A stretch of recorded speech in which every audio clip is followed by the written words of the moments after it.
Il faut que les villageois aient à manger. S'il n'a pas à manger, il va venir vers vous. Mais souvent, on est là, c'est ça qu'on met comme argument. Ah non, derrière un fonctionnaire, c'est plusieurs personnes qui sont là. Hein. Nous, on veut casser avec cette routine.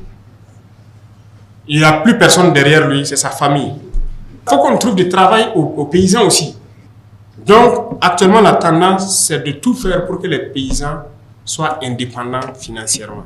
L'initiative a donné un coup de pouce, on a vu, c'était une expérience. L'offensive est lancée actuellement dans la campagne sèche, parce que l'offensive était prévue derrière la campagne humide, mais on a tout fait pour commencer en campagne sèche. Déjà, ça promet très bien. Si ça prend comme on le souhaite, mais c'est fini. Les producteurs sémenciers, nous avons les meilleurs producteurs sémenciers d'Afrique. Vous ne saviez pas peut-être, hein? Moi aussi je l'ai appris, je les ai rencontrés, qui vendent partout en Afrique les semences, les Burkinabés. Beaucoup de gens ne les connaissent pas. Ils produisent ici et ils vendent un peu partout en Afrique. C'est eux qui ont produit les semences qui sont en train d'être utilisées actuellement. Ça veut dire qu'on a du potentiel.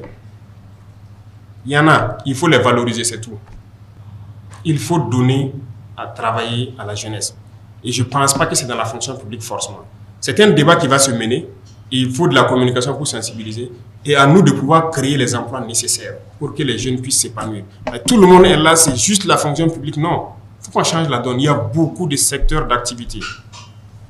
Donc, en pensant aux plus démunis, ça nous amène à changer la conception des choses. Le monde paysan qui souffre beaucoup, le combat est orienté vers eux. Aujourd'hui, nous sommes en train de creuser plein de forages à grand diamètre pour qu'ils puissent cultiver et travailler toute l'année au lieu que ça se limite à la saison pluvieuse.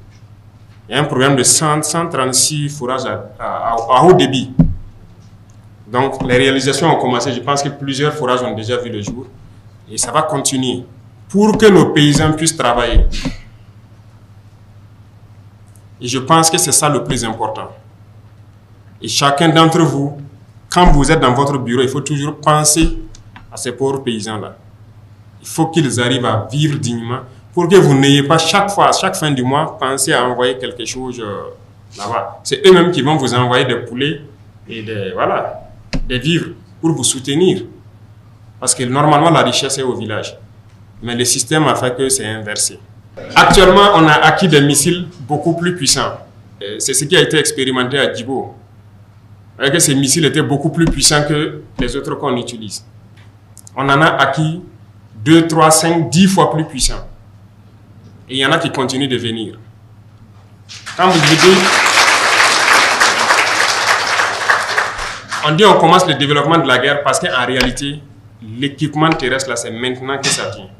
C'est au cours de l'année, là, beaucoup d'équipements vont venir pour la protection et pour la manœuvre. Donc la puissance de feu va s'accroître considérablement au cours de l'année. Donc les cotisations que vous voyez, rien que les petits missiles, ça ne suffit pas. Mais comment on fait pour payer les VDP? Comment on fait pour les équiper? Comment on fait pour équiper le reste de l'armée? Est-ce que vous savez?